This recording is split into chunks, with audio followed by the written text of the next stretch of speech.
Hello students, कैसे हैं आप लोग। आशा करता हूं आप सभी लोग बहुत अच्छे से होंगे और मन लगाकर पढ़ाई भी कर रहे होंगे। तो आपके पढ़ाई को थोड़ा और बढ़ाते हैं और आज आपके लिए हम लेकर आते हैं। ऐसे तो कंटेंट आपका ये गॉसेस थ्योरम का ही है,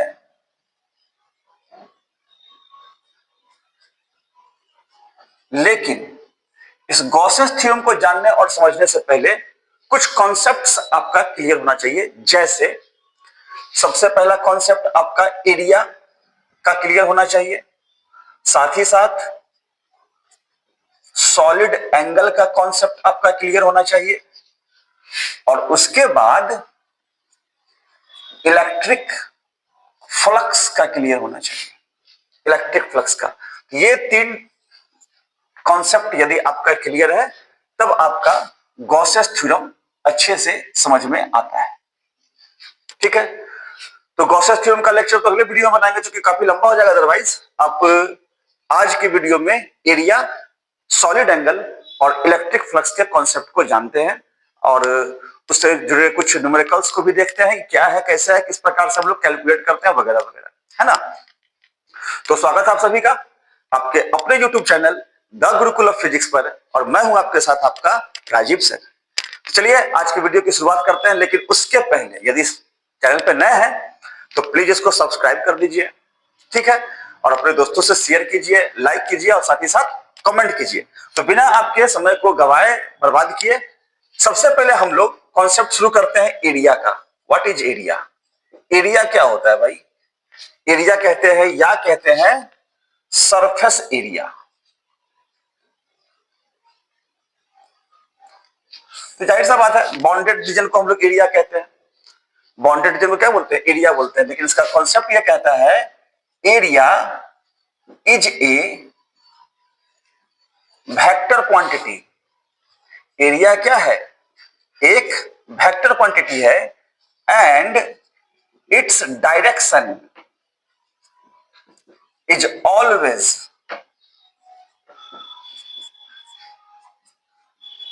perpendicular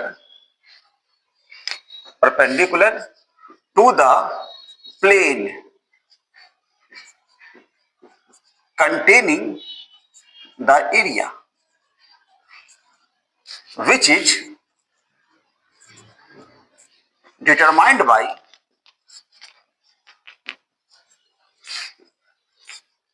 right-handed thumb और स्क्रू रूल। एरिया के बारे में हम लोग ये बोलते हैं। बाउंडेड रीजन को हम लोग एरिया बोलते हैं, चारों तरफ से घिरा हो, है ना। ये एरिया क्या होता है? एरिया एक वेक्टर क्वांटिटी है। एरिया क्या है? Area is a vector quantity. जहां श्री बात तो पता नहीं था, एरिया भी वेक्टर होता है। बिल्कुल, एरिया वेक्टर क्वांटिटी होता है और इसका डायरेक्शन हमेशा perpendicular to the plane containing the area. और वेक्टर या क्रॉस प्रोडक्ट में हम लोग सीखते हैं राइट हैंडेड थंब रूल। जैसे कि ऐसे तो कॉन्सेप्ट कहते हैं कि समझ सकते हैं आप इसको। मान लेते हैं एक एरिया बना है, ये सर्किल है, ऐसे बना है, तो कलम ऐसे चला है ना, ऐसा कलम चला है, तो ऐसे उंगली को घुमाएंगे तो अंगूठा आपकी ओर, तो अप द प्लेन हो जाएगा ये। इसी में अगर हम लोग ऐसे बनाए, कलम ऐसे चला है ना सर्किल का, उंगली ऐसे घूमेगा, अंगूठा अंदर की ओर, तो क्रॉस अंदर की ओर इसका एरिया चला जाता है। तो एरिया क्या है? वेक्टर क्वांटिटी है जिसका डायरेक्शन होता है किधर? हमेशा परपेंडिकुलर टू द प्लेन। जिस प्लेन पर एरिया होगा उस प्लेन के परपेंडिकुलर। कुछ समझ में आया बात? नहीं सर, कुछ समझ में नहीं आया, कोई बात नहीं, मैं आपको फिर से समझाता हूं। मान लेते हैं अपने पास एक्स एक्सिस है, वाई एक्सिस है, जेड एक्सिस है, और इस पर एक एरिया बना है हम लोग। मान लेते हैं एक स्क्वायर या रेक्टेंगल बना दिया, ठीक। तो इसका दिशा किधर होगा? इसका डायरेक्शन लेंगे हम लोग। इसका एरिया अगर साइड ए है, इसका एरिया हो जाएगा, स्क्वायर है तो ए स्क्वायर, जेड एक्सिस की ओर, इसका परपेंडिकुलर टू द प्लेन। ये एरिया किस प्लेन पे है? एक्स वाई प्लेन पे है ना, तो इसका परपेंडिकुलर डायरेक्शन कौन होगा? Z axis.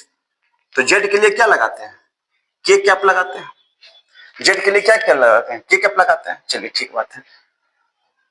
या आवश्यकता यदि हो तो एरिया बराबर ए स्क्वायर माइनस के कैप भी लगाते हैं। माइनस क्यों भाई, जेड एक्सिस है ना, ये तो आपकी ओर भी जाएगा और उस पार भी जाएगा जाएगा। ठीक इसी ढंग से यदि मान लेते हैं अपने पास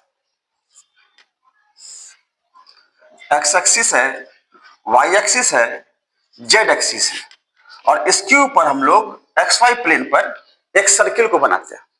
बनाए तो इसका डायरेक्शन, इसका एरिया कितना, अगर रेडियस इसका आर है तो area pi r square x y plane के परपेंडिकुलर, कौन सा, वाई एक्सिस है, तो लगा देंगे जे कैप, या pi r square minus J cap. ये कॉन्सेप्ट तो पता है ना, एक्स एक्सिस की ओर क्या लगाते हैं, आई कैप, वाई एक्सिस की ओर क्या लगाते हैं, जे कैप, और जेड एक्सिस की ओर क्या लगाते हैं, के कैप। ये कॉन्सेप्ट तो आपको पता होगा, वेक्टर में सीखे थे हम लोग। तो इस तरीके से हम लोग एरिया को दिखाते हैं। अब यहां पे इसको बिठा दे। अब यहां पे कुछ और सीखने वाली बातें हैं। सीखने वाली बातें क्या हैं सर, इतना बात तो पता था, ठीक है। जैसे मान लेते हैं ना, एक और पिक्चर देखिए,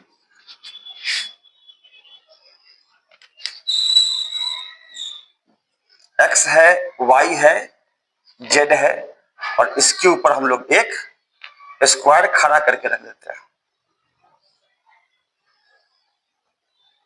रख सकते हैं, स्क्वायर है, साइड ए ए, एक्स वाई प्लेन इस तरीके से, मतलब यूं समझिए ना, आपका एरिया से एक्स वाई प्लेन है, इस पर एरिया इस तरीके से, तो जनरली ये एरिया किस प्लेन पे आ गया,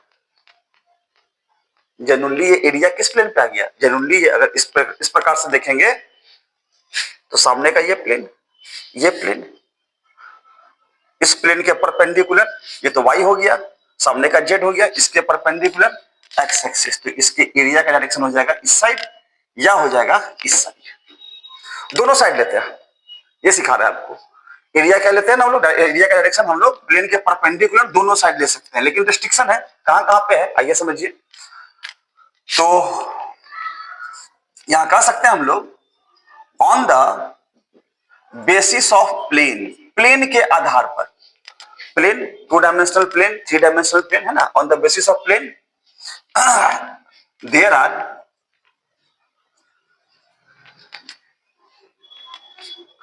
तो ऐसे लिखते हैं, on the basis of plane area is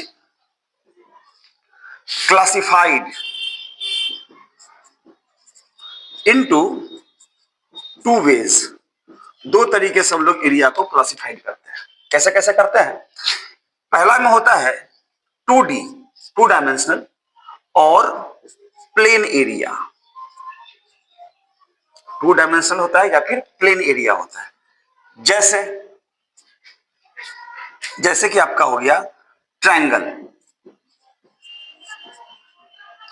ring या सर्किल जो कह लीजिए, डिस्क, स्क्वायर, रेक्टेंगल, ईटीसी, जिसको हम लोग अच्छे से बोर्ड पर बना सकते हैं, है ना। इसमें the direction is taken along both the axis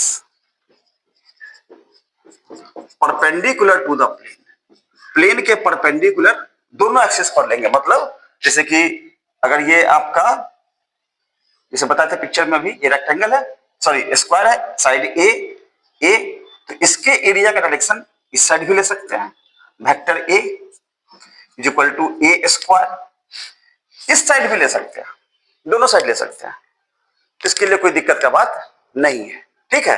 कोई सर्किल लिए मान के चलते हैं एक्स वाई प्लेन पर, आपकी ओर भी ले सकते हैं, बोर्ड की उस पार भी ले सकते हैं, दोनों साइड ले सकते हैं, ठीक है।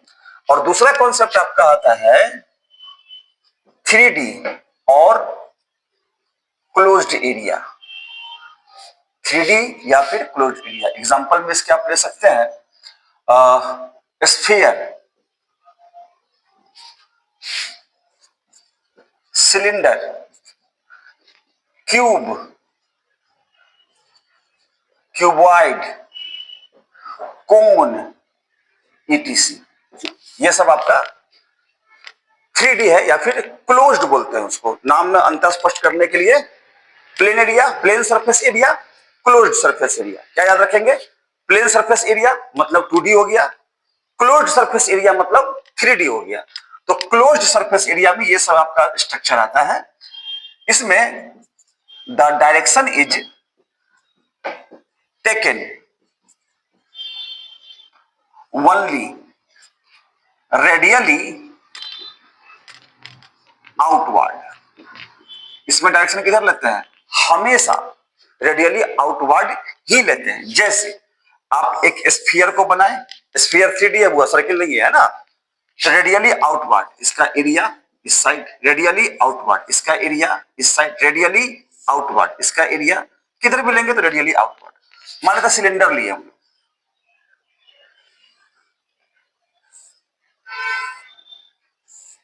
सिलेंडर है, ऊपर वाले सरफेस का एरिया रेडियली आउटवर्ड, ये भी आउटवर्ड, और जो कर्व वाला एरिया है इस साइड रेडियली आउटवर्ड। हमेशा बाहर की ओर ही लेते हैं, इसके अंदर की ओर कभी ले ही नहीं सकते, है ना।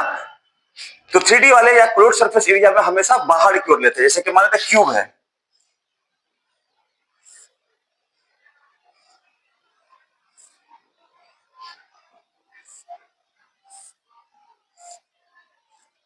क्यूब वाले में ऊपर वाले सरफेस का ऊपर की ओर, साइड वाले का इधर की ओर, नीचे वाले का इधर की ओर, इस साइड का लेफ्ट साइड का इधर, आपकी ओर तो आपकी ओर, बाहर की ओर।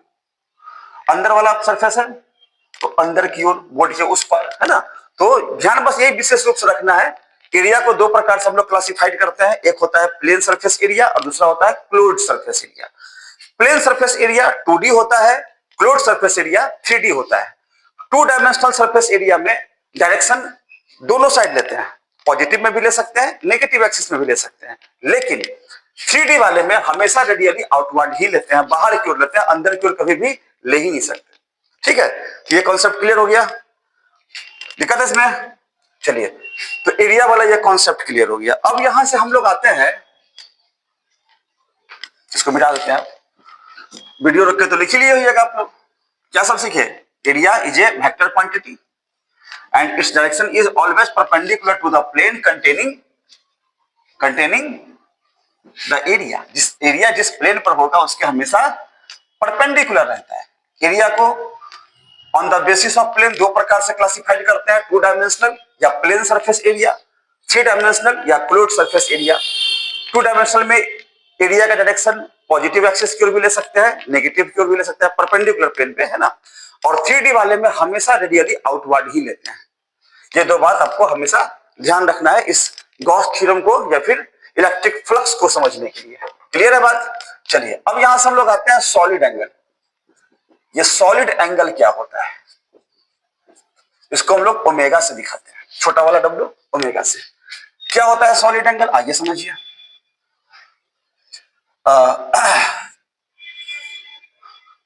ये होता है the angle subtended at the centre of a cone. ये कोन दिख रहा है आपको? कोन के सेंटर पर बनाया गया the angle subtended at the centre of a cone. Cone के सेंटर पर बनाया गया एंगल क्या कहलाता है? सॉलिड एंगल कहलाता है। सबसे पहला डेफिनेशन इसका, the angle subtended at the center of cone is called the solid angle। सबसे पहला कॉन्सेप्ट, कोन है शंकु, नाम जानते हैं, शंकु के केंद्र पर बनाया गया कोन क्या होता है? सॉलिड एंगल होता है। इसके अलावा also the line joining the angle subtended, the angle subtended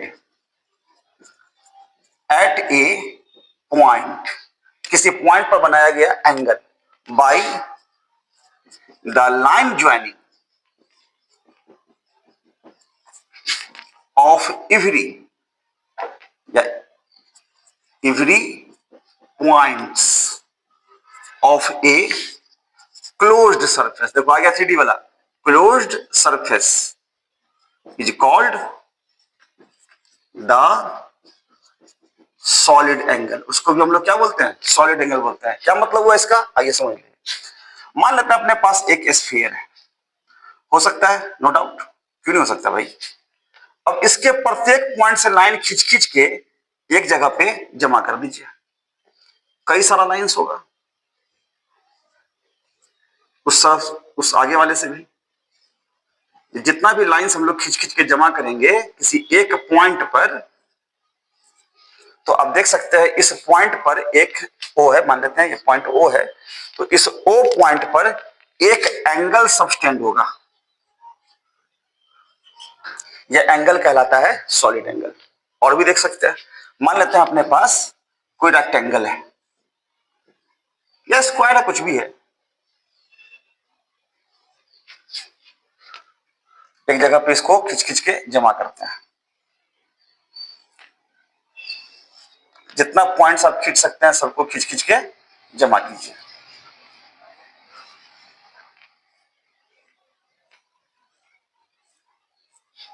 यहां पे कुछ ना कुछ एंगल बन रहा है, यही एंगल क्या कहलाएगा? Solid angle. देखो एंगल आप लोग जानते होइएगा, एसआई सिस्टम में सप्लीमेंट्री यूनिट्स कौन सा है? 7 को तो बेसिक और फंडामेंटल यूनिट है, कौन कौन सा याद होगा? ऐसा बात आपको, जैसे मास, एसआई सिस्टम में 7 फंडामेंटल या बेसिक यूनिट्स कौन कौन सा, या फिजिकल क्वांटिटी कौन कौन सा? Mass, length, time, temperature, electric charge या करंट, ल्यूमिनस इंटेंसिटी और 7वां अमाउंट ऑफ सब्सटेंस। ये तो बात है। और साथ ही साथ 2 सप्लीमेंट्री यूनिट भी तो है। 2 सप्लीमेंट्री यूनिट कौन कौन सा है, यहां फिर से रिकॉल करना है। एक होता है प्लेन एंगल, प्लेन शब्द बोले तो 2 डायमेंशनल। ये क्या होता है? 2 स्ट्रेट लाइन कहीं पे कट किया, 2 स्ट्रेट लाइन कहीं पे कट किया, इसको जब हम लोग कटाना मतलब इंटरसेक्शन पॉइंट पर जो एंगल सबटेंड होगा उसी को हम लोग बोलेंगे प्लेन एंगल, और इसको हम लोग थीटा से दिखाते हैं, ठीक है। और दूसरा होता है आपका सॉलिड एंगल, जिसका डिफिनेशन हम लोगों ने आपको बताया, क्या था? The angle subtended at the centre of a cone, cone के सेंटर पर बना, कोन के सेंटर पर बना एंगल सॉलिड एंगल। ये कॉन्सेप्ट है। ये एसआई सिस्टम में 2 सप्लीमेंट्री यूनिट्स होते हैं, ठीक बात है। तो सॉलिड एंगल का आया बात समझ में। इसके अलावा और भी डिफिनेशन इसका, और the angle subtended between 2 planes is called the solid angle. 2 plane के बीच बनाया कौन भी क्या है, बना कौन? सॉलिड एंगल कहलाता है। 2 प्लेन, अब एक प्लेन ये हो गया जैसे पिरामिड वगैरह कैसे होता है, तो बीच का एंगल सॉलिड एंगल। अच्छा एक बात और ड्रॉ करने का बताते हैं। प्लेन एंगल को हम लोग अर्धचंद्राकार दिखाते हैं, प्लेन एंगल को हम लोग इस तरीके से दिखाते हैं, है ना, आधा कटा हुआ। और सॉलिड एंगल को हम लोग गोल करके दिखाते हैं। सॉलिड एंगल को हम लोग कैसे दिखाते हैं? ये 3D में है ना, ये गोल टाइप का जाएगा, ये 3D में है तो ये गोल टाइप का जाएगा, गोल ऐसा, गोल कैसा, कट करके नहीं दिखाते, कट करके प्लेन एंगल दिखाते हैं। लेकिन चूंकि हम लोग के पास बोर्ड या कॉपी 2 डायमेंशनल है, इसकी वजह से हम लोग को कट करके ही दिखाना पड़ता है। लेकिन जेन्युइनली ये गोल होता है, जैसे आपको दिखाते हैं ना, आप लोग शादी विवाह में जो टेंट समियाना लगता है, तो बीच वाला खंभा ऊंचा और इसके चारों ओर तिरपाल गिरा हुआ होता है। तो यहां जो बीच वाले खंभे पर एंगल बना है, ये एंगल कौन सा एंगल है? सॉलिड एंगल है। ये एंगल कौन सा है? सॉलिड एंगल है। तो गोल करके हम लोग इसको जनरली दिखाते हैं, ठीक है। तो सॉलिड एंगल का पता है समझ में, स्ट्रक्चर वाइज। अब आइए इसको मैथमेटिकली देखते हैं,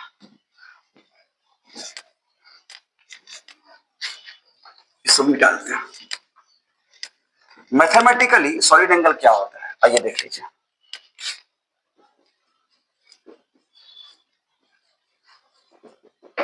मैथमेटिकली। मान लेते हैं ये आपका सेंटर ऑफ कोन है,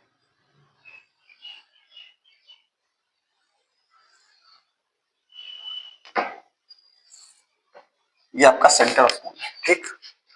इस सेंटर ऑफ कोन में ये सरफेस है, इस सरफेस में छोटा सा एलिमेंट्री एरिया ले लेते हैं, मान लेते हैं डी ए।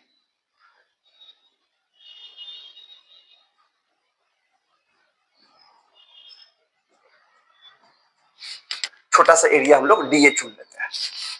अब ये डी ए भी तो कुछ एंगल बनाएगा ना, ये जो एंगल बनाएगा इसी को हम लोग बोलेंगे सॉलिड एंगल। ये आपका सेंटर कोन का ओ हो गया, डिस्टेंस आर मान लेते हैं, लिखते हैं mathematically if the elementary area,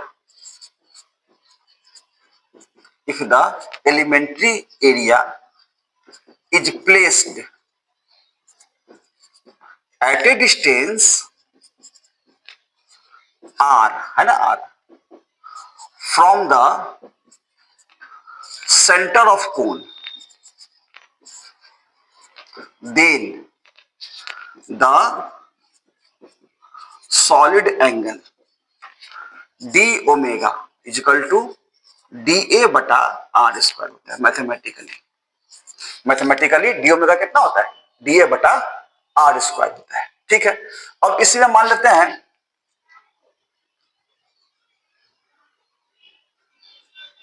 ये छोटा सा एलिमेंट्री एरिया थोड़ा टिल्टेड कर दिया जाए,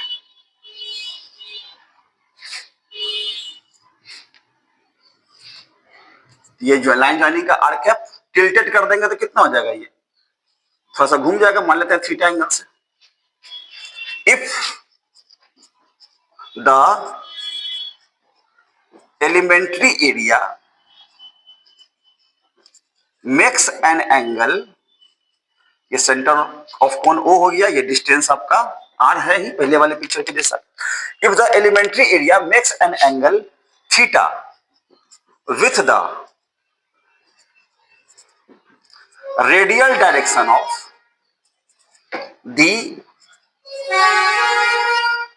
center of cone, then D omega हो जाता है डी ए कॉस थीटा बटा आर स्क्वायर। क्यों, अब देखो एरिया पहले सीधा था, अब इसको हम लोग घुमा दिए, जो ही जैसे सीधा था तो इस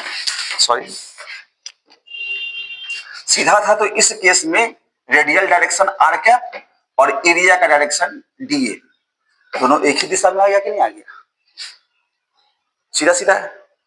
अब इसको हम लोग क्या थोड़ा सा घुमा दिए, टिल्टेड कर दिए, तो अभी एरिया क्या हो गया, तिरछा हो गया ना।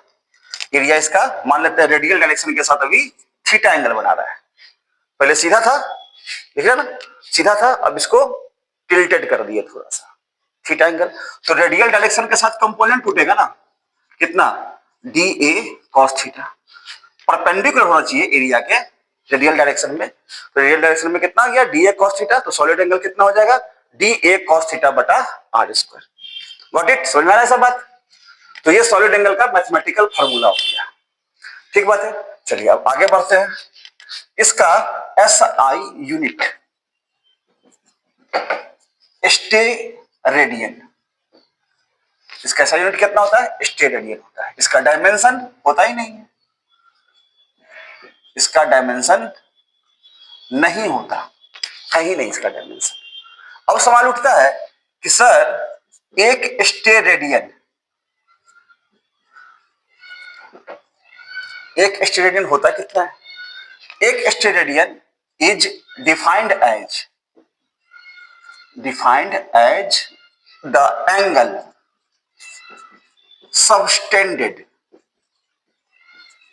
subtended by unit radius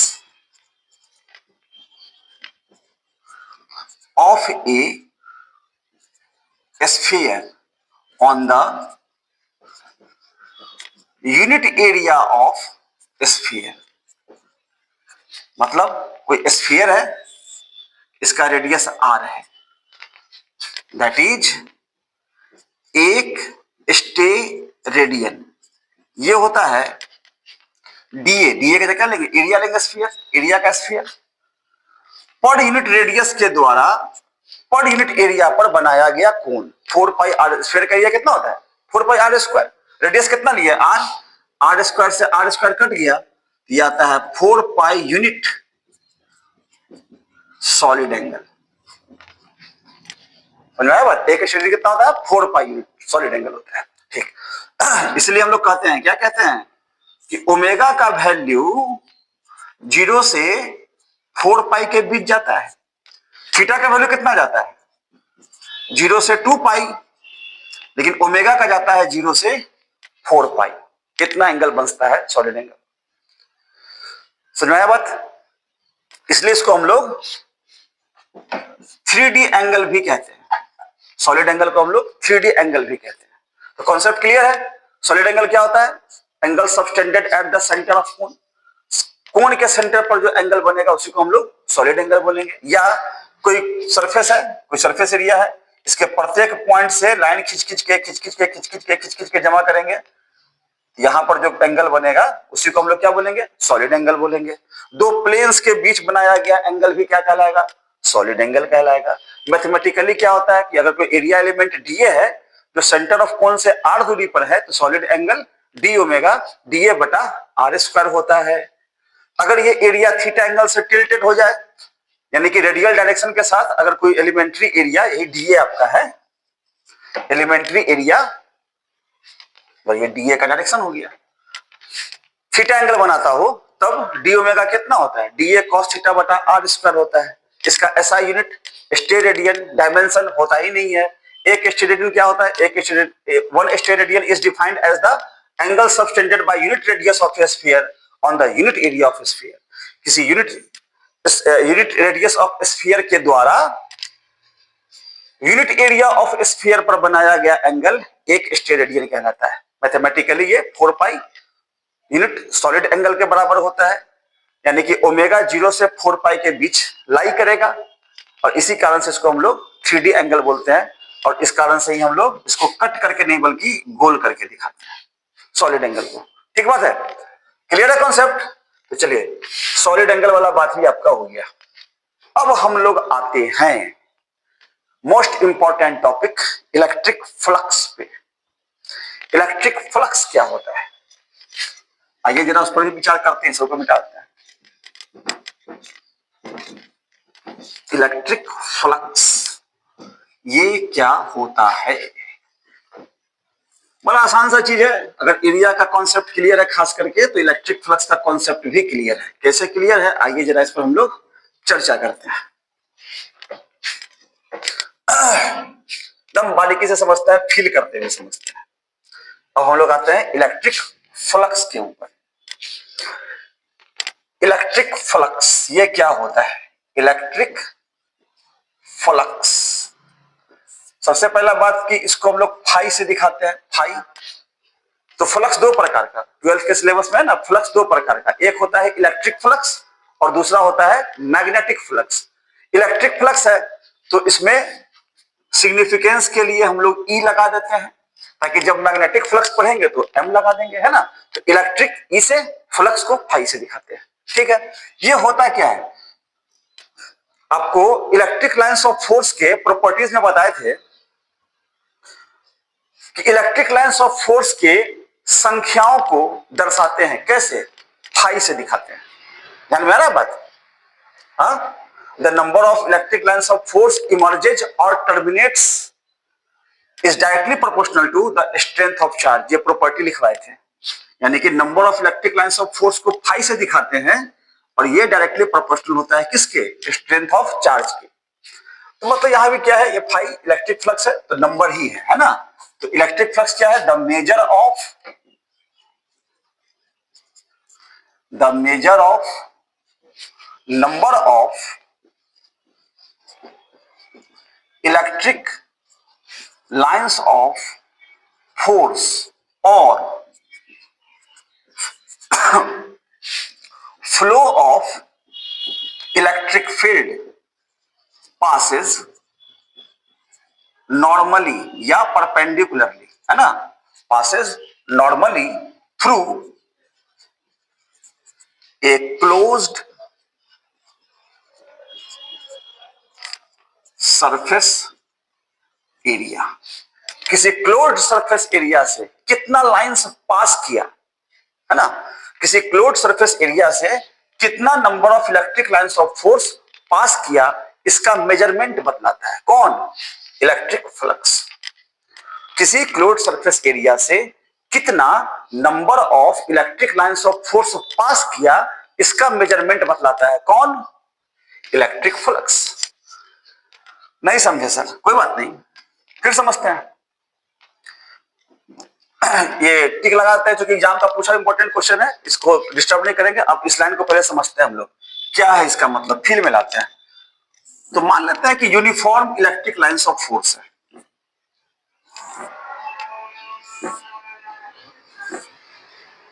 कई सारा लाइंस है, ठीक ठीक है। इसमें हम लोग कुछ एरिया को कंसीडर करते हैं।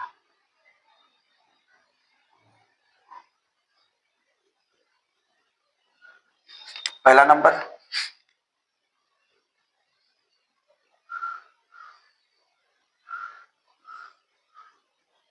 दूसरा नंबर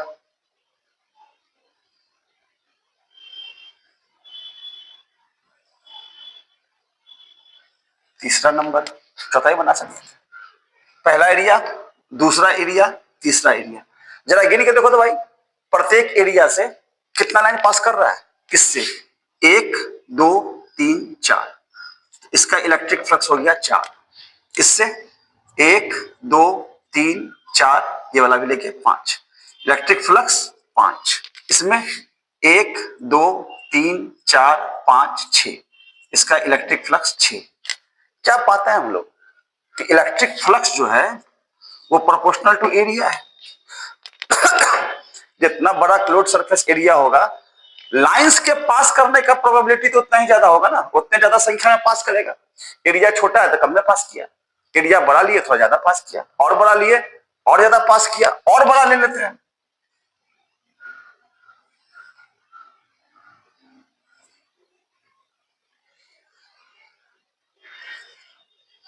एक दो तीन चार पांच छह सात, इलेक्ट्रिक फ्लक्स 7। देख रहा है एरिया जो जो बड़ा हो रहा है, एरिया जैसे जैसे बड़ा हो रहा है, इलेक्ट्रिक फ्लक्स का वैल्यू भी उसी प्रकार से बढ़ता चला जा रहा है, यानी कि electric flux directly proportional to area. एक बात ये समझ में आ गया, ठीक बात है। दूसरा बात समझते हैं कि अगर एरिया को हम लोग कांस्टेंट रखें,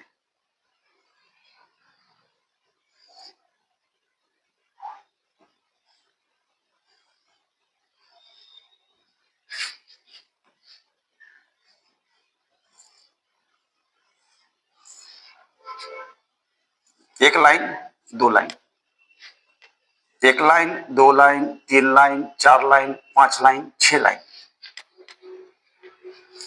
इसमें क्या को पास किया, 2 गो, एरिया दोनों का लगभग सेम है, इलेक्ट्रिक फ्लक्स हो जाएगा 2। और इसमें क्या को पास किया, 1 2 3 4 5 6, तो इसका इलेक्ट्रिक फ्लक्स कितना हो जाएगा, 6, हाँ कि ना। 2 और 6 किसे डिसाइड किए, अब देख सकते हैं इसमें इलेक्ट्रिक लाइंस ऑफ फोर्स का गैप ज्यादा है तो कम पास किया, इसमें गैप काफी कम है, सॉरी कम पास किया, इसमें गैप काफी कम है तो ज्यादा लाइन पास किया। पिक्चर से स्पष्ट है। तो आप लोग को प्रॉपर्टी बताए थे कि greater the density of electric lines of force greater will be the value of electric field, यानी कि इस दो लाइन के बीच इलेक्ट्रिक फील्ड का वैल्यू क्या होगा, कम होगा, और इन लाइंस के बीच इलेक्ट्रिक फील्ड का वैल्यू क्या होगा, ज्यादा होगा। इलेक्ट्रिक फील्ड का वैल्यू ज्यादा है तो लाइंस भी ज्यादा होगा, इलेक्ट्रिक फील्ड का वैल्यू कम है तो लाइंस भी कम होगा। ये सब बात प्रॉपर्टी तो बताए थे, पिछले वीडियो में देख सकते हैं। तो इलेक्ट्रिक फील्ड का वैल्यू ज्यादा है, इसका मतलब phi proportional to electric field भी है, ये दूसरा बात ध्यान रखेंगे, है ना। तो दोनों बात फिर में आया कि लाइंस का संख्या ज्यादा है, कब ज्यादा है, जब क्लोज्ड सरफेस एरिया बड़ा है, तो एरिया पे डिपेंड किया। साथ ही साथ फ्लक्स का वैल्यू ज्यादा है, कब ज्यादा है, जब इलेक्ट्रिक फील्ड का वैल्यू ज्यादा है तो ज्यादा लाइंस पास करेगा, तो फाई प्रोपोर्शनल टू ई हो गया, यानी कि इलेक्ट्रिक फ्लक्स इलेक्ट्रिक फील्ड पे डिपेंड करता है और क्लोज्ड सरफेस एरिया पर डिपेंड करता है। तो कह सकते हैं यहां पे हम लोग mathematically electric flux is defined as the scalar और dot product of electric field and area vector। Electric field और एरिया वेक्टर पर डिपेंड करता है। Product of electric field and area vector पहचानने के लिए circulated over a closed surface, किसी closed surface से सर्कुलेटेड होता है, मतलब दैट इज इलेक्ट्रिक फ्लक्स जो होता है वेक्टर ई डॉट ए होता है। अब ये कैसे हो गया, अच्छा इसके ऊपर लिख देते हैं, या कह सकते हैं फाई बराबर E A cos theta, dot हटाएंगे तो कॉस लगाएंगे ना, जहां where theta is the angle between electric field and area vector. Electric field और एरिया वेक्टर के बीच का एंगल है। अब मन में सवाल उठा कि जा सर जी फॉर्मूला कैसे लिख दिए, क्यों नहीं लिखेंगे। देखिए फाई प्रोपोर्शनल टू ए है, फाई प्रोपोर्शनल टू ई है, दोनों को कंबाइंड करेंगे तो फाई प्रोपोर्शनल किसके हो जाएगा, ई और ए के, हाँ कि ना। प्रोपोर्शनलिटी के साइन को हटाएंगे, कांस्टेंट लगाएंगे, वगैरह वगैरह सारा लॉजिक है। कायदे से वही कांस्टेंट आपका थीटा हो जाता है। तो यहां से हम लोग लिख सकते हैं ई ए, लेकिन सवाल अब कुछ कुछ उठ रहा है। क्या उठ रहा है कि सर इलेक्ट्रिक फील्ड तो वेक्टर क्वांटिटी है, और जस्ट आज के स्टार्टिंग टॉपिक में आपने बताया कि एरिया भी क्या है, वेक्टर क्वांटिटी है। तो और फाई क्या है, ये तो नंबर है। फाई क्या है, मेजर ऑफ नंबर है। नंबर क्या होता है, स्केलर की वेक्टर। कोई डायरेक्शन है नंबर का, 2 लिखते हैं उसका क्या डायरेक्शन है, 10 लिखते हैं उसका क्या डायरेक्शन है। तो दुनिया में किसी भी नंबर का डायरेक्शन तो है नहीं। जब डायरेक्शन नहीं है तो वो कौन सा क्वांटिटी होगा, स्केलर। तो फाई क्या है, फाई है आपका स्केलर, ठीक। इलेक्ट्रिक फील्ड है वेक्टर, एरिया भी है वेक्टर। तो 2 वेक्टर का जब डॉट गुना करेंगे तब ना मिलेगा स्केलर। 2 वेक्टर का जब डॉट गुना करेंगे तो क्या मिलेगा, स्केलर क्वांटिटी मिलेगा। मिल गया स्केलर। यहां से हम लोग जैसे समझ ना सारा बात, इलेक्ट्रिक फील्ड पर डिपेंड करेगा, एरिया पर डिपेंड करेगा। कैसे करेगा, पिक्चर से आपको समझाए। फाई क्या हो जाएगा, स्केलर क्वांटिटी। क्यों, क्योंकि इलेक्ट्रिक फील्ड और एरिया दोनों वेक्टर क्वांटिटी है। 2 वेक्टर का गुना करने पर एक स्केलर आना चाहिए। ऐसा कब आएगा, जब डॉट गुना करेंगे। और जब डॉट को हटा देंगे तो क्या लगाएंगे, कॉस लगाएंगे। देखिए वही चीज तो लिखा हुआ है, फाई बराबर ई डॉट है, यही बात है। डॉट को हटाएंगे तो कॉस लगाएंगे, कॉस थीटा। कॉस थीटा में थीटा क्या है, angle between electric field and area vector, जो आगे पिक्चर से आपको हम लोग एक्सप्लेन करके बताएंगे। तो फाइनली ये डिसाइड हो गया, it is a scalar quantity. Electric flux क्या है भाई, एक स्केलर क्वांटिटी है, ऑब्जेक्टिव पूछा हुआ सवाल है। अब रह गया बात इसका SI unit. SI unit electric field का कितना होता है, इलेक्ट्रिक फील्ड का होता है न्यूटन पर कूलम, और एरिया का क्या होता है, metre square, newton metre square पर कूलम, ठीक। इसका डायमेंशन अगर यूनिट पता है तो डायमेंशन लिखना कौन सी बड़ी बात है। न्यूटन का mlt का पावर -2, कूलम का at या it तो at लेके चलता है, मीटर स्क्वायर का l स्क्वायर, ठीक। कंबाइंड कर देंगे तो ml का पावर 3, t का पावर -3, a का पावर -1। ये डायमेंशन भी एग्जाम में पूछा हुआ है, आप लोगों का एग्जाम का पूछा हुआ सवाल है। तो यहां तक आपको आंसर कंप्लीट करना है इलेक्ट्रिक फ्लक्स का। ये one of the most important short question भी है और ये लॉन्ग क्वेश्चन का हिस्सा भी है ना। ये शॉर्ट क्वेश्चन का हिस्सा भी है, लॉन्ग क्वेश्चन का हिस्सा भी है। जब इसका इलेक्ट्रिक फ्लक्स का लॉन्ग क्वेश्चन डालेंगे तो आप वहां फिर से इस चीज को पाइएगा, तो वहां इतना डिटेल से समझाएंगे। आप लोग को यहाँ पे समझ में आया होगा कि भाई क्या है electric flux. Electric flux major of number of electric lines of force है, जो किसी क्लोज्ड सरफेस एरिया से पास करता है। किसी क्लोज्ड सरफेस एरिया से कितना लाइंस और फोर्स पास किया, इसका माप बतलाता है कौन? Electric flux. और ये मैथमेटिकली कितना होता है, फॉर्मूला बताइएगा ना भाई इसका। ये मैथमेटिकली होता है ई डॉट ए, स्केलर और dot product of electric field and area vector. ये स्केलर क्वांटिटी है, ऐसा यूनिट डायमेंशन सारा कुछ क्लियर है। ठीक, हो गया। अभी और कुछ समझते हैं। अब यहां से हम लोग कुछ एग्जांपल से क्लियर करते हैं। क्वेश्चन है आपका, find the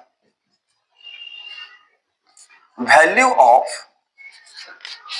electric flux. Electric flux का वैल्यू बताइए। चलिए कैसे कैसे बताना है आइए देख लीजिए। चलो एक्सिस बना ही लेते हैं। एक्स एक्सिस है, वाई एक्सिस है, जेड एक्सिस है। इस रीजन में एक यूनिफॉर्म इलेक्ट्रिक फील्ड है ई, एक्स एक्सिस के लॉन्ग, और इसमें हम लोग एक एरिया को रख देते हैं।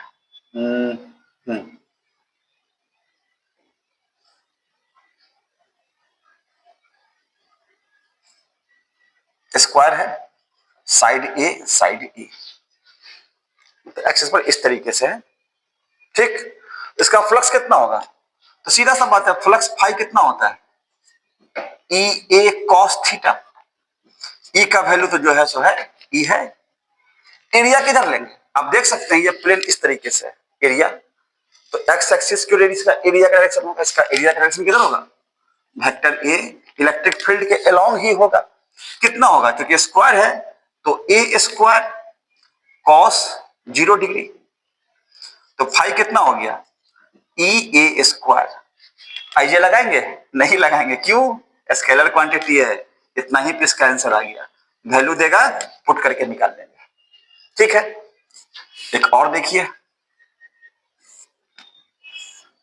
वही क्वेश्चन है, एक्स है, वाई है, जेड है। ये अभी ले लेते हैं हम लोग स्क्वायर, ले सकते हैं।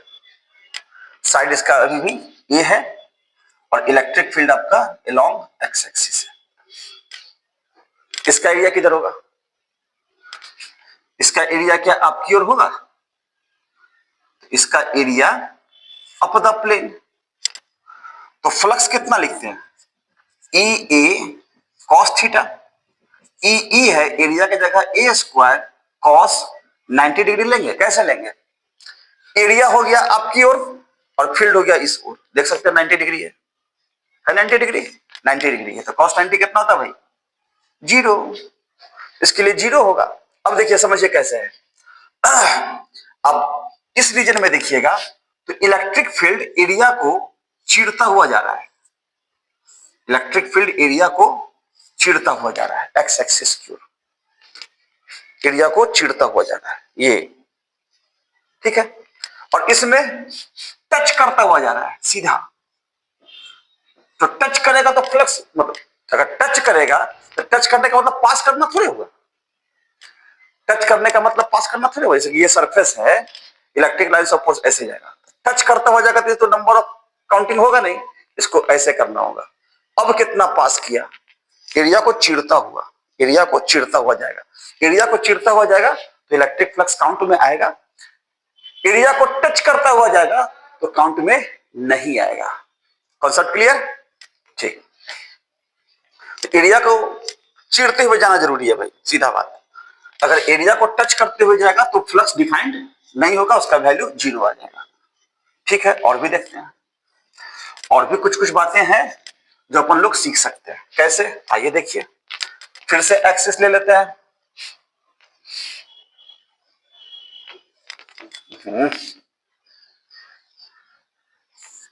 एक्स एक्सिस है, वाई एक्सिस है, इसके परपेंडिकुलर जेड एक्सिस है। हो सकता है एक्स वाई प्लेन पर एक हम लोग सर्किल ले लेते हैं जिसका रेडियस है आर, और इलेक्ट्रिक फील्ड वाई एक्सिस की ओर है वेक्टर। तो एक्स वाई प्लेन पर अगर कोई एरिया हो तो उसका डायरेक्शन किधर होगा? एरिया का up the plane, Y axis की ओर। तो इलेक्ट्रिक फ्लक्स ई कितना हो जाएगा? सॉरी, इलेक्ट्रिक फ्लक्स फाई कितना हो जाएगा? ई ए कॉस थीटा। ई कितना जो दिया रहेगा क्वेश्चन में, एरिया कितना लेंगे, चूंकि सर्किल है तो pi r square cos 0 degree, cos 0 कितना होता है 1, तो E into pi r square इसका आंसर होगा, ना आई लगेगा ना जे लगेगा, ठीक, क्योंकि स्केलर क्वांटिटी है। चलो एक और क्वेश्चन दिखाते हैं। ये एक सर्किल है या स्फीयर है, कुछ भी है ना, और इलेक्ट्रिक फील्ड एक्स एक्सिस के साथ, चलो पूरा बना ही लेते हैं, हाँ y है, y डैश है, x है, x डैश है, ठीक। ये आपका इलेक्ट्रिक फील्ड है जो x एक्सिस के साथ, मतलब xy प्लेन पे कोई स्फीयर है, समझ में आया ना बात, xy प्लेन पर कोई एक स्फीयर है या सर्किल है, ठीक। इलेक्ट्रिक फील्ड x एक्सिस के साथ मान लेते हैं 30 डिग्री का एंगल बना रहा है, 30 डिग्री का एंगल बना रहा है, तो ये सर्किल हो गया। अब इसका फ्लक्स कितना होगा, इसके लिए फ्लक्स क्या लेंगे, अगर ये 30 डिग्री है तो क्या ले लेंगे, phi is equal to E A cos theta, या phi is equal to E A cos 30 degree, ये गलत हो जाएगा भाई।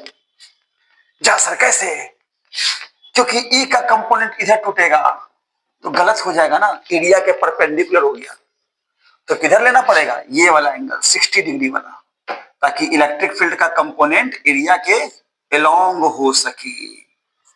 ई कॉस 60 डिग्री, तो कॉस 30 ना लेके कॉस 60 लेना पड़ेगा, फाई हो जाएगा, ई एरिया हो गया पाई आर स्क्वायर कॉस 60 1/2 गुना भाग कीजिएगा, डिजिट दिया रहेगा, आंसर आएगा। तो हम लोग जब इलेक्ट्रिक फ्लक्स कैलकुलेट करते हैं ना बुआ, तो इलेक्ट्रिक फ्लक्स में ई को पैरेलल रखते हैं किसके, डी ए के या ए के, चलो ए है, तो जब फ्लक्स कैलकुलेट करते हैं तो इलेक्ट्रिक फील्ड को एरिया के पैरेलल रखते हैं, समझ में आया बात। अगर एरिया में इसका ऊपर क्यों है एरिया वेक्टर, और इसका कंपोनेंट अगर एक्स एक्सिस की ओर लेंगे तो 90 डिग्री हो जाएगा ना, फिर तो 90 डिग्री पर तो कॉस 0 हो जाएगा, फ्लक्स होगा ही नहीं, तो एरिया के एलोंग लेते हैं, एरिया के एलोंग लेते हैं। अच्छा अब एक बात और समझ सकते हैं, 2D वाला पिक्चर है ये सब, 2D वाला मतलब सर दोनों तरफ आप बताए थे ले सकते हैं, ले सकते हैं नो डाउट, लेकिन ये कोशिश कन्वीनियंस के हिसाब से जिस दिशा में इलेक्ट्रिक फील्ड होगा उस दिशा में लेंगे, या तो आप इलेक्ट्रिक फील्ड इधर है तो आप एरिया का कंपोनेंट इधर लगा दीजिए, ए कॉस 60 डिग्री, ठीक, तो E इंटू ए कॉस 60 डिग्री, ये भी आपका आंसर में आ जाएगा, वही तो आया ई ए कॉस। तो एरिया को इलेक्ट्रिक फील्ड के एलोंग लेके आएंगे या इलेक्ट्रिक फील्ड को एरिया के एलोंग लेके आएंगे, एरिया को इलेक्ट्रिक फील्ड के एलोंग लेके आएंगे या इलेक्ट्रिक फील्ड को एरिया के एलोंग लेके आएंगे, तब जाके बात बनेगा। क्लियर है बात, यस सर क्लियर है, अब कुछ कुछ समझ में आया। इलेक्ट्रिक फ्लक्स के लिए क्या करना होता है, इलेक्ट्रिक फ्लक्स के लिए इलेक्ट्रिक फील्ड पता होना चाहिए, ए पता होना चाहिए और थीटा पता होना चाहिए।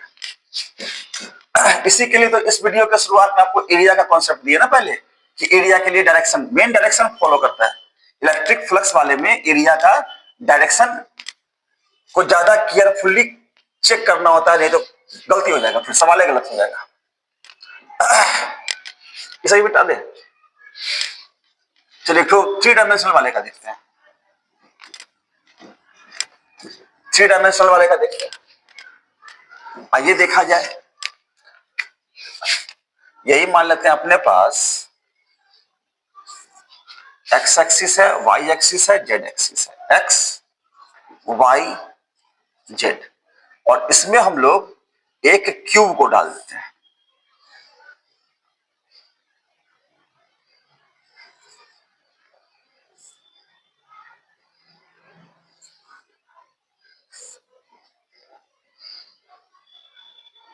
क्वेश्चन है आपका फाइंड द फ्लक्स, क्यों बन गया, साइड दिया हुआ है ए ए एंड ए, तो इधर ही कर देते हैं। क्वेश्चन है आपका find the flux for each, सीधे फाइंड द फ्लक्स भी तो ठीक है। अब देखिए फाइंड द फ्लक्स, पूरे क्यूब के लिए आपको फ्लक्स निकालना है। क्यूब तो 6 भुजाओं 6 सतहों से घिरा क्षेत्र होता है। कौन कौन? 1 नंबर, 2 नंबर, 3 नंबर, नीचे वाला 4 नंबर, आपकी ओर 5 नंबर, बोर्ड के पीछे 6 नंबर, क्योंकि 3D है ना, तो 6 सतहों से घिरा क्षेत्र होता है क्यूब। ठीक बात है। तो बारी बारी से निकालते हैं ना। φ1 कितना होगा? ई ए कॉस थीटा। ई तो ई ही है, इलेक्ट्रिक यूनिफॉर्म इलेक्ट्रिक फील्ड है, उसमें दिक्कत ना है, एक्स एक्सिस की ओर ही मान लेते हैं। ठीक है, एक्स एक्सिस की ओर आपका इलेक्ट्रिक फील्ड है। तो ई एरिया कितना हो जाएगा इस फर्स्ट सरफेस का एरिया हो गया ए स्क्वायर। क्योंकि क्लोज सरफेस है तो एरिया का डायरेक्शन किधर होगा इसका? Radially outward. आप देख सकते हैं electric field and area vector, electric field and area vector दोनों एक दूसरे के क्या है? अपोजिट है। अपोजिट होगा तो एंगल कितना बनेगा? 180 डिग्री। तो आ गया माइनस ई ए स्क्वायर। सेकेंड सरफेस के लिए भी ई A cos theta, second surface, इसका एरिया इलेक्ट्रिक फील्ड के लॉन्ग हो जाएगा, तो लिखेंगे ई ए कॉस 0 डिग्री, कॉस 0 1, तो ई ए स्क्वायर। तीसरा सरफेस का देखिए, इलेक्ट्रिक फील्ड एक्स एक्सिस की ओर है और तीसरे सरफेस का एरिया अप द प्लेन, तो φ3 कितना हो जाएगा? ई ए आप डायरेक्ट लिखते हैं कॉस इलेक्ट्रिक फील्ड और एरिया 90 डिग्री पहला, तो कॉस 90 डिग्री, कॉस 90 कितना होता है? 0। चौथे वाले का भी एरिया डाउन द प्लेन, तो φ4 कितना हो जाएगा? ई ए कॉस 90 डिग्री, कॉस 90 कितना? 0। बात खत्म उसका भी। एक सरफेस जो आपकी ओर है, आपकी ओर है, और इलेक्ट्रिक फील्ड इधर है, इसका एरिया आपकी ओर, अभी भी एंगल कितना बनेगा? 90 डिग्री। तो पांचवें सरफेस के लिए ई ए कॉस 90 डिग्री 0। इसी प्रकार से छठे सरफेस जो अंदर की ओर है उसके साथ भी एंगल कितना होगा? 90 डिग्री, तो फिर से 0। अब चूंकि इलेक्ट्रिक फ्लक्स तो एक स्केलर क्वांटिटी है, तो सिंपल अलजेब्रिक रूल से उसको जोड़ देंगे। डाल दीजिए वैल्यू माइनस ई ए स्क्वायर प्लस ई ए स्क्वायर प्लस 0 0 0 0, प्लस माइनस तक कटिए गया, कट गया तो फाइनेट कितना आ गया? 0। क्यों आ गया 0 सर? ये तो बड़ा मुश्किल वाला बात हो गया सर कि 0 आ गया। आता है 0, फ्लक्स का वैल्यू 0 आता है। क्यों?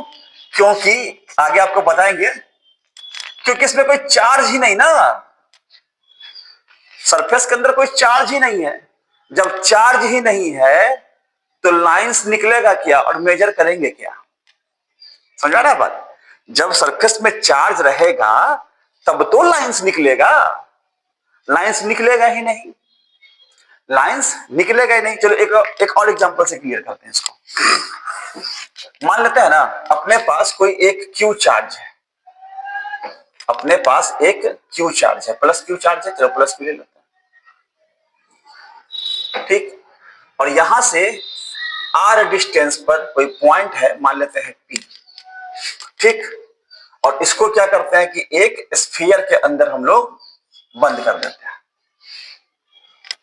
ये गॉस थ्योरम का बेसिक ही बताएगा आपको, है ना, गॉस थ्योरम का बेसिक भी इससे क्लियर होगा। तो इस पी पॉइंट पर विचार करते हुए इस सरफेस के लिए, इस क्यू चार्ज वाले स्फीयर से के लिए क्या निकालना है? इलेक्ट्रिक फ्लक्स ही निकालना है आपको, इलेक्ट्रिक फ्लक्स ही निकालना है। तो बेलना सा बात है, ई फाई बराबर क्या लिखते हैं? फाई बराबर लिखते हैं हम लोग ई ए कॉस थीटा। अब यहां पर ई तो खैर निकल जाएगा, क्यू से आर डिस्टेंस पे है। ए क्या होगा? स्फीयर का ए, और फिर थीटा कितना लेंगे? तो स्फीयर तो 3D होता है, इधर लेंगे। तो इसके लिए करते क्या है ना, एक छोटा सा एलिमेंट्री एरिया लेते हैं, एक छोटा सा एलिमेंट्री एरिया लेते हैं, गोल, स्फीयर के जैसा ही गोल। आपको याद होगा जब कभी भी जहां कहीं भी इलेक्ट्रिक फील्ड निकालना अपने मर्जी से +1 लेते हैं, तो प्लस प्लस बाहर की ओर इलेक्ट्रिक फील्ड होगा, और स्फीयर के लिए रेडियली आउटवर्ड लेंगे ना, रेडियली आउटवर्ड लेंगे, इलेक्ट्रिक फील्ड भी रेडियली आउटवर्ड ही जाएगा। और एरिया का डायरेक्शन भी क्या जाएगा, रेडियली आउटवर्ड। अब चूंकि छोटा सा एलिमेंट्री एरिया डीए लिए हैं तो डीए रेडियली आउटवर्ड। ऐसा ही ऐसा एलिमेंट और भी चुनेंगे हम लोग, इसके लिए इलेक्ट्रिक फील्ड रेडियली आउटवर्ड, तो एरिया भी बाहर की ओर आउटवर्ड। कहीं भी यहां एरिया लेते हैं, इलेक्ट्रिक फील्ड रेडियली आउटवर्ड तो एरिया भी रेडियली आउटवर्ड। तो ऐसे ऐसे छोटे छोटे एलिमेंट्स हम लोग इसके सतह पर ले लेते हैं।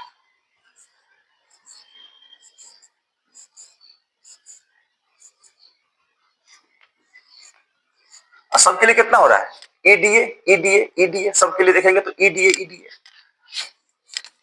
तो डी फाई एलिमेंट्री एरिया के लिए डी फाई कितना आया, ई डीए, डॉट भी लगा देते हैं, ई डॉट डी।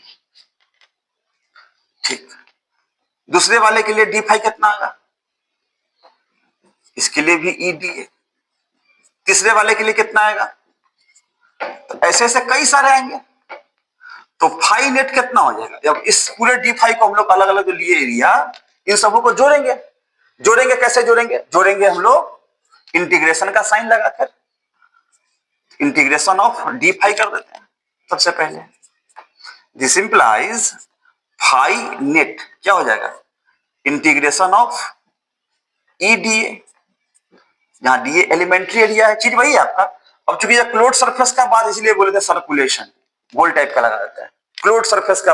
ऐसे तो पता नहीं चला कि ओपन है कि क्लोज है, तो एक सिंबल लगा देते हैं कि भाई क्लोज वाला है ना। इसी को हम लोग हटाते हैं तो फाई नेट हो जाता है circulation of E DA cos theta. कोई बड़ा चीज नहीं है। अब ये डिफरेंशियल फॉर्म में तो कभी भी गलत होगा नहीं, ये कभी भी गलत होगा नहीं। तो चीज वही था आपका, ई ए कॉस थीटा ही था। जैसे कि हम लोग अभी इसके पहले फ्लक्स क्या सीखे थे, हम लोग फ्लक्स सीखे थे वेक्टर ई डॉट ए, अब ए ना लेके डीए कर दिया, और चूंकि इंटीग्रेट करना होगा डीए को इसलिए सर्कुलेशन लगा दिया। फ्लूइड सरफेस के लोग हम लोग को इंटीग्रेट करना है। ये फॉर्मूला आपका ज्यादा एक्यूरेट है फ्लक्स निकालने के लिए, ठीक है, ये ज्यादा एक्यूरेट है किसके लिए, फ्लक्स निकालने के लिए। अब आइए हम लोग फाई नेट पे कैलकुलेशन करते हैं। फाई नेट के लिए इलेक्ट्रिक फील्ड का वैल्यू, क्यू चार्ज है आर डिस्टेंस पर, तो Q by 4 pi epsilon naught R square, अच्छी बात है। सर्कुलेशन ऑफ डीए, अब देखिए तो इलेक्ट्रिक फील्ड और एरिया वेक्टर तो एक ही डायरेक्शन में है ना, तो 0 degree. Phi net Q by 4 pi epsilon naught R square, circulation of D A कर देते हैं। अब डीए कहां से कहां तक जाएगा, यही एरिया आपका फैलते फैलते फैलते फैलते फैलते फैलते फैलते फैलते फैलते ये पूरा सरफेस का इंटीग्रेशन। तो ये एरिया फैल के कितना जाएगा, ये इंटीग्रेट अगर पूरे छोटे छोटे एरिया को करेंगे हम लोग, इस सब का इंटीग्रेशन हो जाएगा 4 पाई आर स्क्वायर होगा, 4 पाई आर स्क्वायर। तो 4 पाई से स्क्वायर का एरिया, 4 पाई से 4 पाई कट गया, आर स्क्वायर से आर स्क्वायर भी कट गया, तो फाई नेट बराबर कितना आ गया, क्यू बाई इप्सिलॉन नॉट। तो चार्ज था तो फ्लक्स कैलकुलेट हो गया, चार्ज नहीं होता तो कितना था, 0। चार्ज नहीं था तो फ्लक्स कितना आया, देख लो भाई, 0, ठीक है ना। तो यहां से हम लोग कुछ कंक्लूजन्स को डिसाइड कर सकते हैं। वो कंक्लूजन्स क्या है, आइए दिखाते हैं आपको। इलेक्ट्रिक फ्लक्स से रिलेटेड कुछ कंक्लूजन्स को हम लोग अब यहां से डिसाइड कर सकते हैं। जिसमें पहला कंक्लूजन है, if a charge is present outside a closed surface, अगर कोई चार्ज किसी क्लोज्ड सरफेस के बाहर हो, then the value of flux due to this charge will be 0। तो उस बाहरी चार्ज के लिए फ्लक्स क्या हो जाएगा, 0 हो जाएगा। जैसे अभी देखे थे यहां क्यूब वाले में कोई चार्ज था ही नहीं, चार्ज कहीं होगा बाहर में, चार्ज सरफेस के अंदर होना चाहिए, चार्ज सरफेस के अंदर होना चाहिए। क्यूब वाले में अंदर था नहीं तो फ्लक्स हो गया 0। स्फीयर वाले के अंदर में चार्ज है तो कैलकुलेट होके कुछ आया ना, यही बात है। इसी तरीके से if the electric lines of force emerges from a closed surface, then electric flux phi E क्या होगा, ग्रेटर देन जीरो या पॉजिटिव होगा। और इसी तरीके से if the electric lines of force terminates to a closed surface, open का बात नहीं कर रहे भाई, यहां हमेशा क्लोज का ही बात होगा, इसलिए हम लोग एरिया पहले पढ़े थे।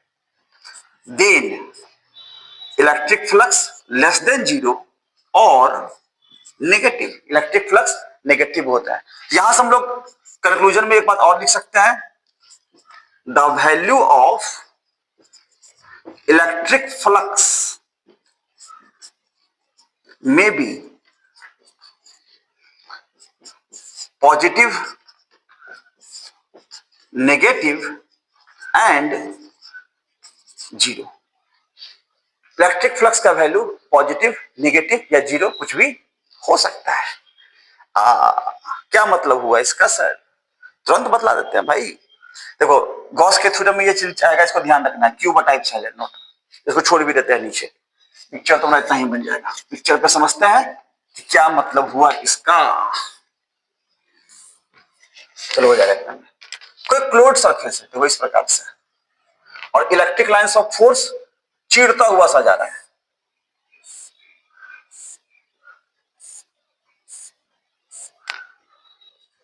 ओरिजिनेट कर रहा है, इमर्ज कर रहा है, तो इसके लिए इलेक्ट्रिक फ्लक्स का value greater than zero. Closed surface है, इसमें टर्मिनेट कर रहा है, मतलब कि इन कर रहा है, तो इसके लिए इलेक्ट्रिक फ्लक्स का वैल्यू लेस देन जीरो। अब सवाल उठता है क्यों, ऐसा क्यों हुआ सर? भाई बैलेंस सा बात है, अंदर में कोई पॉजिटिव चार्ज रहा होगा तब तो लाइंस निकल रहा होगा ना, और इसी लाइंस का मेजरमेंट तो इलेक्ट्रिक फ्लक्स कहलाता है। ठीक है, अंदर में कोई नेगेटिव चार्ज रहा होगा तभी तो लाइंस उसमें टर्मिनेट कर रहा है, यही लाइंस का नंबर तो इलेक्ट्रिक फ्लक्स कहलाता है। अब चार्ज है ही नहीं तो लाइन ना निकलेगा ना समाएगा, ना ओरिजिनेट होगा ना टर्मिनेट करेगा। यहां पे चार्ज है ही नहीं तो फ्लक्स भी क्या हो जाएगा, जीरो। इसका मतलब इलेक्ट्रिक फ्लक्स का वैल्यू पॉजिटिव, नेगेटिव और जीरो कुछ भी हो सकता है। ठीक ठीक है, तो कैसा लगा आपको आज का वीडियो, कॉन्सेप्ट क्लियर हुआ एरिया का? अब देखो इस चैप्टर में ना अपने लोग को क्लोज्ड एरिया पे ज्यादा फोकस करना है। क्लोज्ड एरिया ये हमेशा ध्यान रखेंगे 3D होता है और उसका डायरेक्शन हमेशा रेडियली आउटवर्ड ही लेते हैं। ठीक है, तो क्लोज्ड एरिया का डायरेक्शन किधर लेते हैं, हमेशा रेडियली आउटवर्ड लेते हैं, पहला नंबर बात हो गया।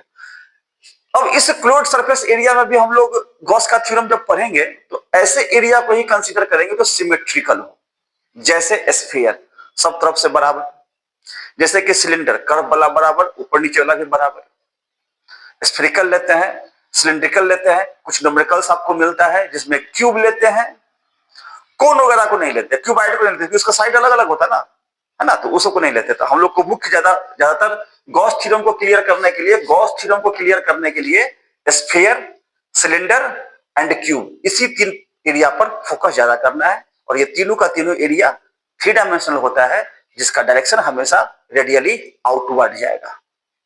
ठीक है, तो आप इस वीडियो को दोबारा से देख सकते हैं, कॉन्सेप्ट को क्लियर कर सकते हैं एरिया का। सॉलिड एंगल क्या होता है इसका भी काम अभी नहीं पढ़ा है, बट गॉस थ्योरम में पढ़ेगा तो इसको भी कर लिए। और इलेक्ट्रिक फ्लक्स को आप कमांड कर लीजिए। इलेक्ट्रिक फ्लक्स में बस ये ध्यान रखिएगा कि इलेक्ट्रिक फील्ड और एरिया वेक्टर ये दोनों पैरेलल आना चाहिए। ठीक है, चाहे एंगल कुछ भी बने, पैरेलल लाएंगे, एंगल जो बनना होगा सो बनेगा, उस हिसाब से एंगल का वैल्यू रखेंगे और कैलकुलेट कर लेंगे। कुछ एग्जांपल्स हम लोगों ने क्लियर भी किया है। ठीक है, तो हम लोग इसको क्लियर करके चलेंगे ताकि गॉस थ्योरम पढ़ने में बिल्कुल भी आसानी हो।